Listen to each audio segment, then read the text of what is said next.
Waalaikumsalam Waalaikumsalam warahmatullahi warahmatullahi wabarakatuh. Wah, anak-anak ibu cerah semua ya.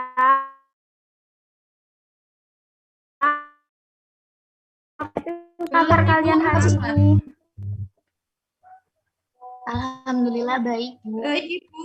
Nah, sebelum kita memulai pembelajaran pada hari ini, sebaiknya kita berdoa terlebih dahulu. Untuk ketua kelasnya, silakan dipimpin berdoa. Siapa ketua kelasnya? Baik, sebelum belajar hari ini, marilah kita berdoa menurut agama dan keyakinan masing-masing. Berdoa mulai. Berdoa selesai. Baik, terima kasih ketua kelas. Nah, Ibu akan mengecek kehadiran kalian terlebih dahulu.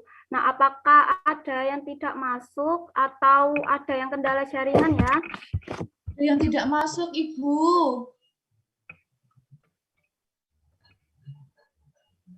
Vivi sama Dita, Bu.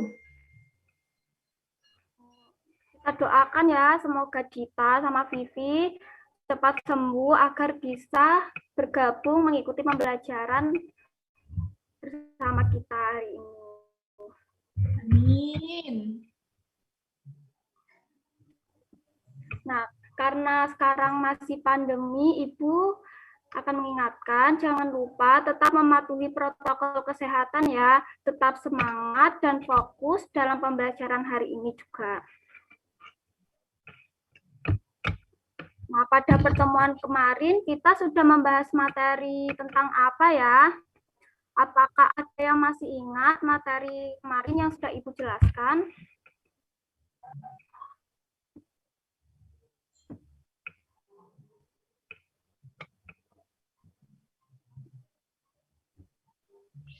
Bagaimana, Bu? Pada pertemuan kemarin, Ibu membahas materi apa ya? Apakah ada yang masih ingat?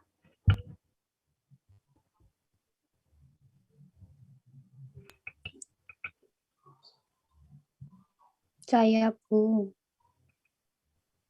Ya, boleh. Sistem pertahanan tubuh, Bu. Wah, pintar ya. Nah, Arin masih ingat. Yang namanya antigen sama patogen itu sepertinya. Ya, benar sekali.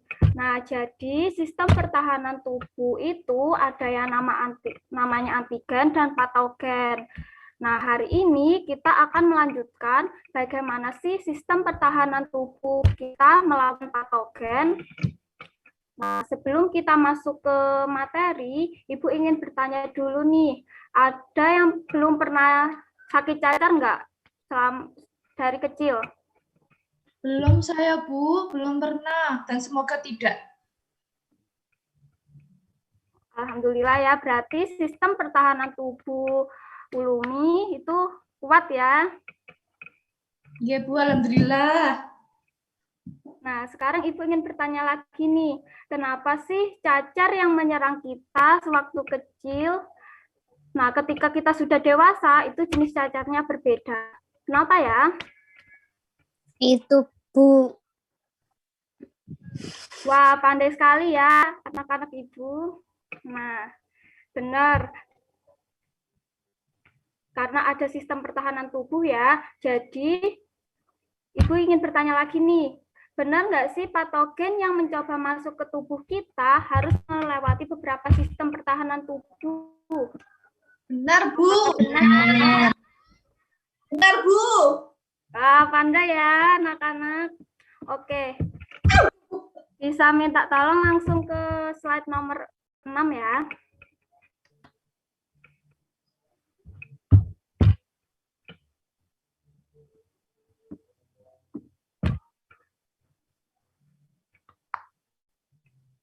Nah, ya benar ini gambarnya.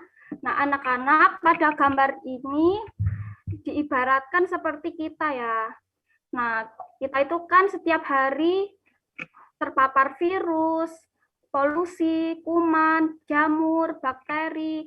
Nah, sistem pertahanan yang pertama kali harus dilewati patogen, itu sistem pertahanan tubuh yang mana sih? Mungkin Coba. kulit, Bu. Oh ya benar, pintar ya. Nah, jadi kulit itu termasuk sistem pertahanan tubuh bagian mana sih? Ada yang tahu? Luar, Bu. Nah, pandai ya. Jadi, benar ya. Jadi sistem pertahanan tubuh bagian luar itu termasuk sistem pertahanan tubuh bagian mana sih anak-anak? Non-spesifik, Bu. Ya benar, Arin pinter ya. Nah, jadi patogen yang mencoba masuk ke dalam tubuh kita melewati sistem pertahanan tubuh, yang pertama yaitu ada sistem pertahanan non-spesifik. Oh iya, sistem non-spesifik itu dibagi menjadi dua nih.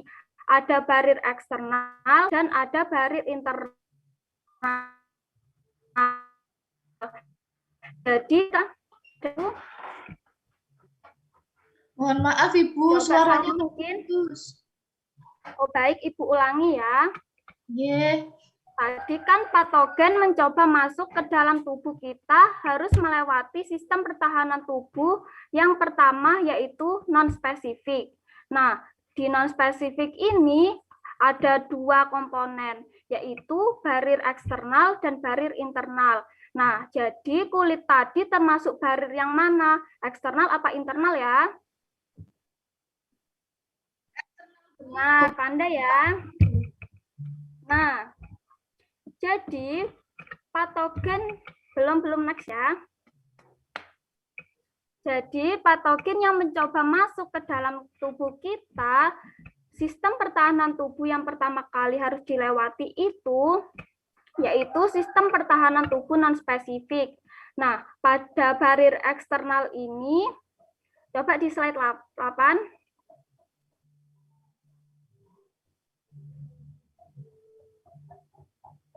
Next. Ya.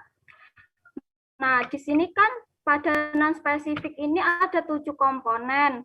Ada mukosa, kulit, lisosim, HCl, saliva, silia, dan rambut. Nah, jika kita berangkat sekolah, nah pada saat kita di jalan itu kan terpapar berbagai debu, polusi, bakteri, dan lain-lain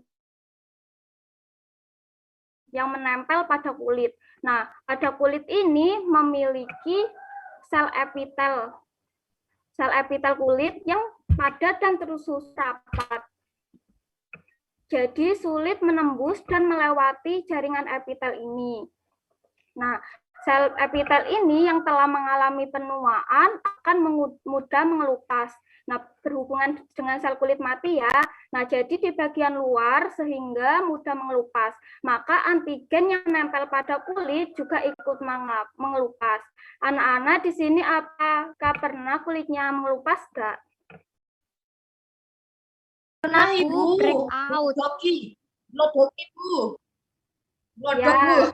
Ya benar ya.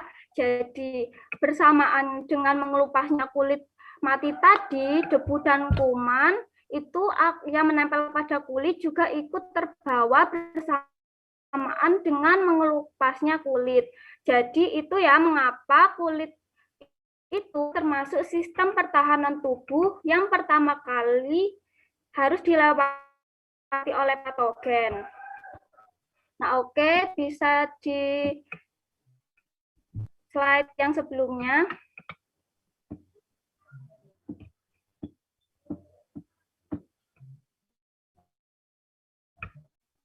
Nah, pada gambar di sini yaitu mekanisme pertahanan tubuh sel kulit, yaitu jika kita terluka, maka pelepasan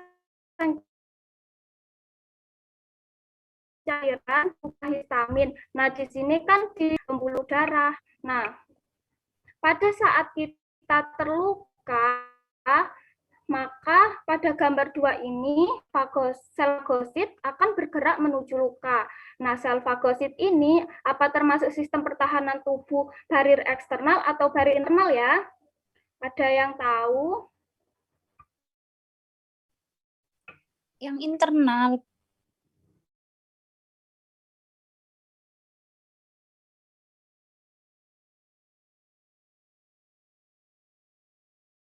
garis internal ini, sel-sel lainnya, bisa di next slide.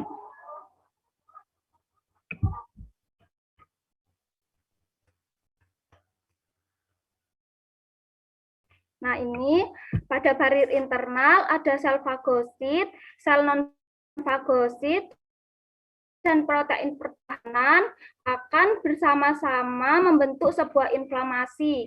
Nah, keluarnya sel fagosit tadi akan memakan patogen yang ada di kulit, sehingga sel tidak akan terinfeksi. Ketika tidak ada kuman di luka, maka luka kita itu akan cepat sembuh. Nah, baik anak-anak, jadi kira-kira itu materi pada pembelajaran hari ini. Apakah ada yang ingin ditanyakan sebelumnya, sebelum Ibu menutup pembelajaran hari ini?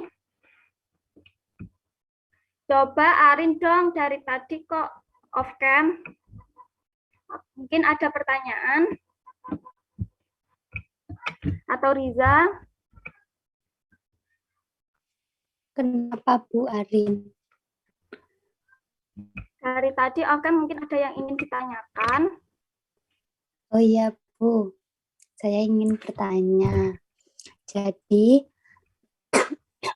tadi Ibu kan sudah menyebutkan dan menjelaskan ya salah satu contoh peran kulit itu sebagai sistem pertahanan tubuh pertama atau non-spesifik barrier eksternal.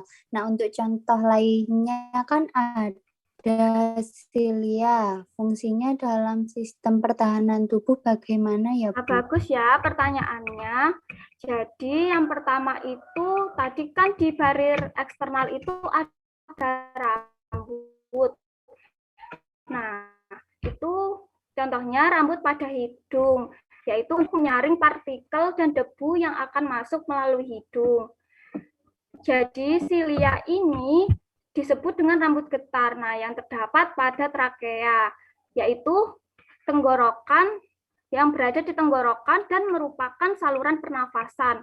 Nah, fungsinya untuk menyapu debu dan menghasilkan mukus. Jadi silia ini akan menyapu debu yang masuk ke trakea menuju ke saluran pernafasan bagian atas. Nah, jadi silia ini akan berusaha mengeluarkan debu dari trakea. Nah, selain itu, silia menghasilkan mukus atau lendir.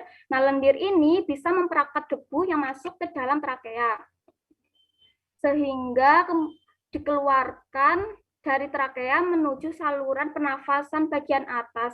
Nah, biasanya mukus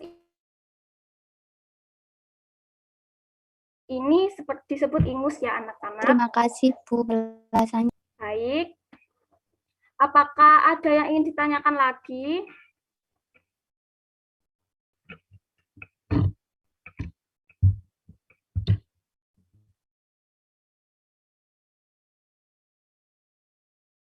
Sepertinya sudah. Baik. Jadi Ibu akan menyimpulkan pembelajaran pada hari ini ya. Jadi sistem pertahanan itu dibagi menjadi dua. Ada sistem pertahanan tubuh non-spesifik. Nah, di sistem pertahanan spesifik ini ada barir eksternal dan barir internal. Nah, barir eksternal itu merupakan sistem pertahanan tubuh bagian luar. Internal untuk pertama kali yang harus dilewati sebelum masuk ke dalam tubuh. Baik anak-anak, pada pertemuan kali ini sampai di sini dulu ya materinya.